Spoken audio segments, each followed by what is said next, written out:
Day 9, we still had George Kaplan. He was the last person that testified yesterday, which was a former chief executive assistant to Diddy. He detailed even more his role as a quote unquote Diddy fixer. You know, he also stated he worked long hours from like 9:30 a.m. to 7 a.m. the next day.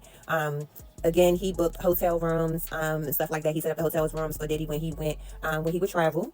Let's see. Oh, he also stated that he booked hotel rooms under the alias often of Frank Black. There's that name again. We talked about it yesterday. Frank Black. Okay. Often using the corporate credit card. Okay. Often using the corporate credit card. Okay. All right.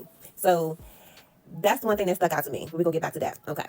He also said that he cleaned up after the parties. He went in there before, like the hotel cleaning staff can go in there because he wanted to make sure it wasn't anything, any type of paraphernalia, DRUGS and stuff like that. Anything that could possibly incriminate Diddy, before, because you know how people want to go in there and be like, okay, this celebrity stayed in this room and this the room looked like, looking for a come up, taking pictures, all that good stuff. So he went in there and he made sure it was no, anything that was considered incriminating.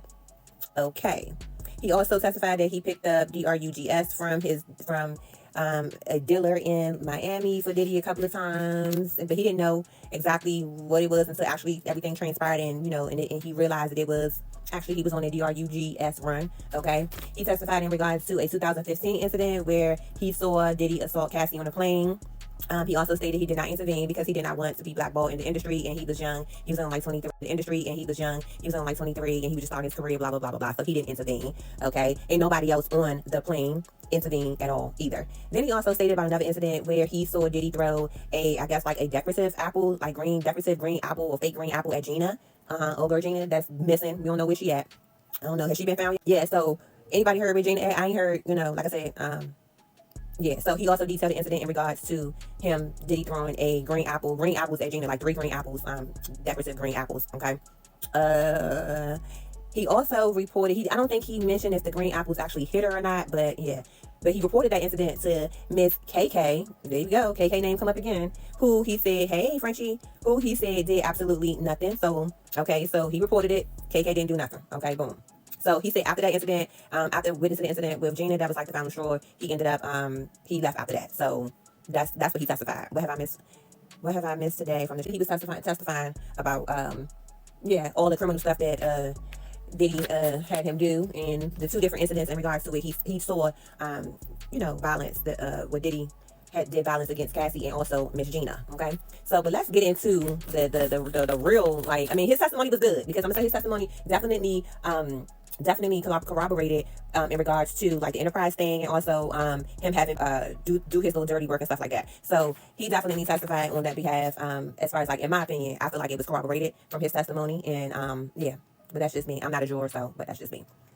All right, and so let's get into Kid Cudi. So Kid Cudi testified today, and I can honestly say that he definitely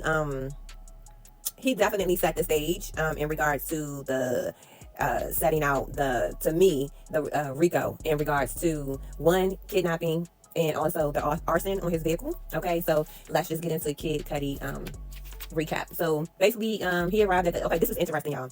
So they say he arrived at the courthouse with, he was escorted by U.S. Marshals and Homeland Security agents. So that right there kind of stuck out to me. Is he under protective custody or has he been under protective custody? The U.S. Marshals and Homeland Security agents escorted him in. That's interesting. But yeah, so he testified. He talked about him and Cassie 2011 relationship. He talked about the home invasion that also happened. The trauma to his dog, y'all. Yeah, the trauma to the dog. Yeah. Okay. He testified that he met Cassie in 2008, and they dated briefly in 2011 during a break from Diddy. And see, this is the thing. I think the defense is trying to make it seem like Cassie was out here playing both of them or whatever. But Diddy was doing his own thing. Diddy was doing his own thing in the public and behind doors.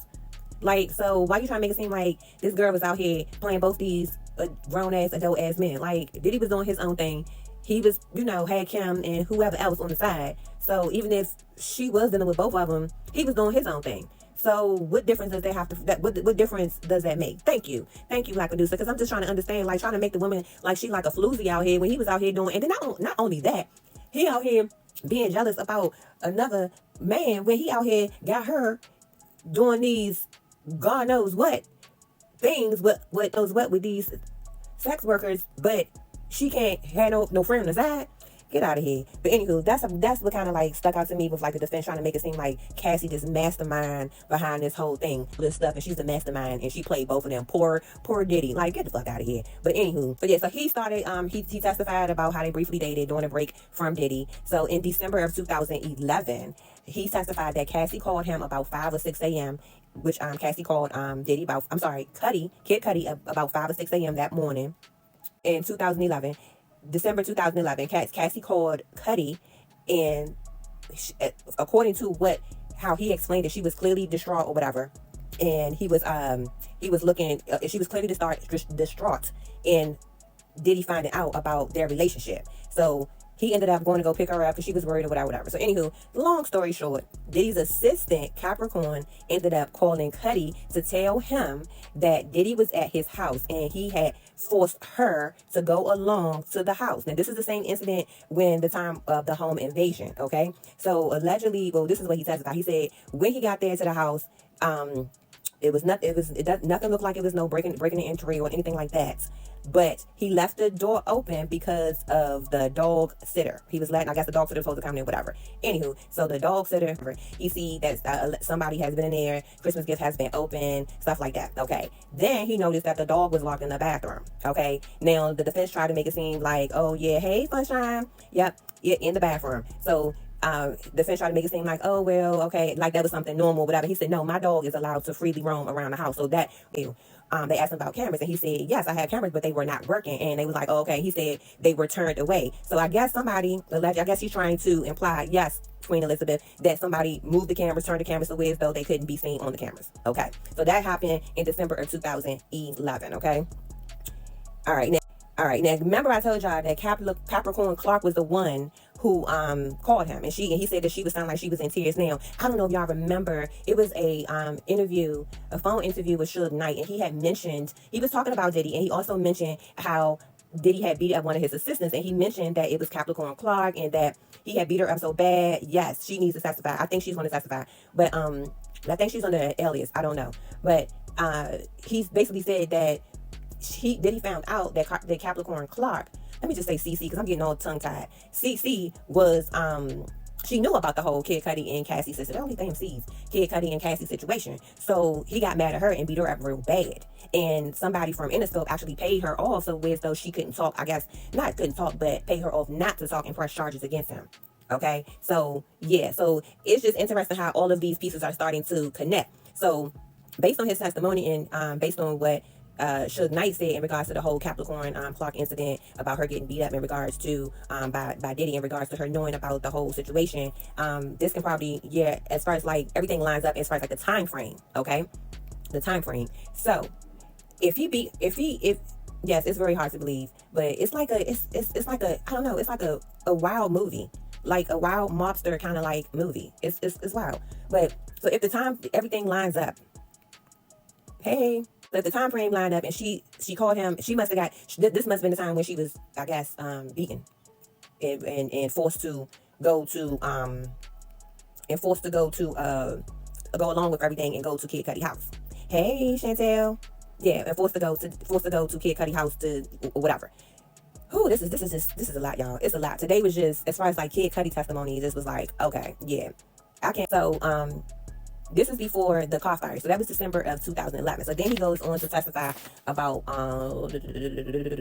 before I go to the car fire. So when Capricorn Clark called him and said that Diddy was at his house and that she was forced to go along, Cudi, he was not there. So he ended up calling Diddy, and I guess Diddy must have told him, yeah, I'm at your house, I'm waiting for you. Okay, so Cudi, he drives home, and when he gets there, Diddy is not there. So definitely upon going into his house, he noticed that, some of the Christmas gifts was open, and that his dog was locked in the bathroom, his dog Luna, which is a 25-pound French bulldog.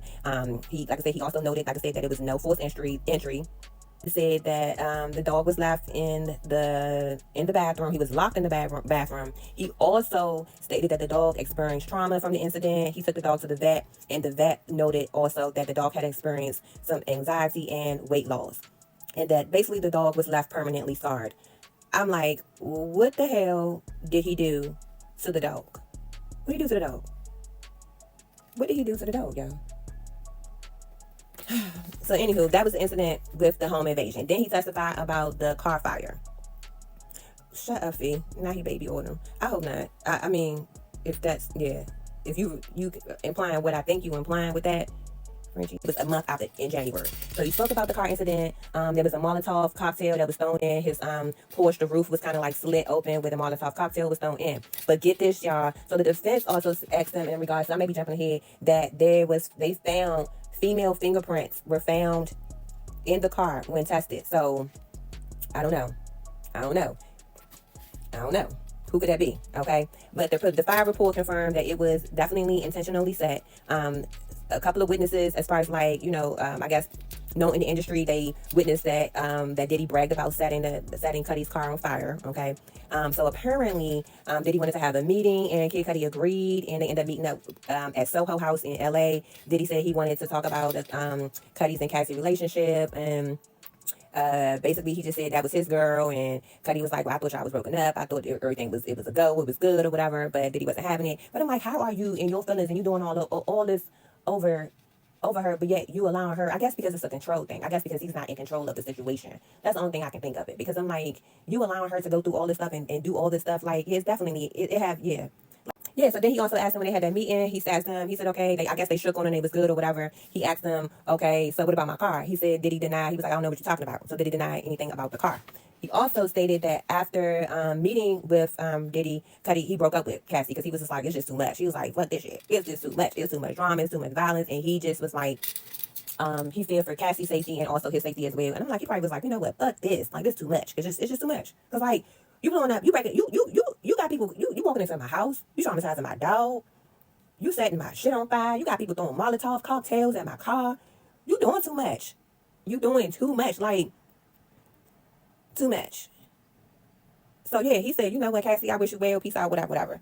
But, yeah. So anywho, so then he said a couple of years later, he later ran into Diddy, and Diddy at Soho House again, and Diddy apologized, in which Cudi took that as a confession, and I would take that as a confession too, because he was like, yeah, back then, yeah, remember, oh yeah, that my bad for that bullshit back then or whatever. Like, what you apologizing for if you ain't done something? What you do? And he definitely, allegedly, that's what the story. I've seen that on YouTube as well. Didn't he hang Wale over balcony too? Yeah, he sure did in regards to Cass. What was I? Where I leave off at? Oh yeah, so yeah, like I said, I took that as a confession. I mean, to me, if you saying I apologize or my bad for all that stuff back then, to me that was a confession to me. I mean, what y'all think? And also, who do y'all think the female fingerprints could be? I am thinking that it's Capricorn, because I can see him probably like, okay, think about it. If he beat her up for knowing and not telling him about the Cassie and Cudi situation, would you think that he may have forced her to do something like that? I guess maybe to try to prove her. I see, Thomas, you said Cassie. That's another one. That's another option. That's another one too, because Kid Cudi also stated that Cassie gave Diddy his address. So again, he probably was like, this bitch done gave my goddamn address. This too messy. I got the road. Like, yeah. I'm like, who the fuck is staying for that? I know I ain't. Like, if you, nah, you that's too much. Did she admit to the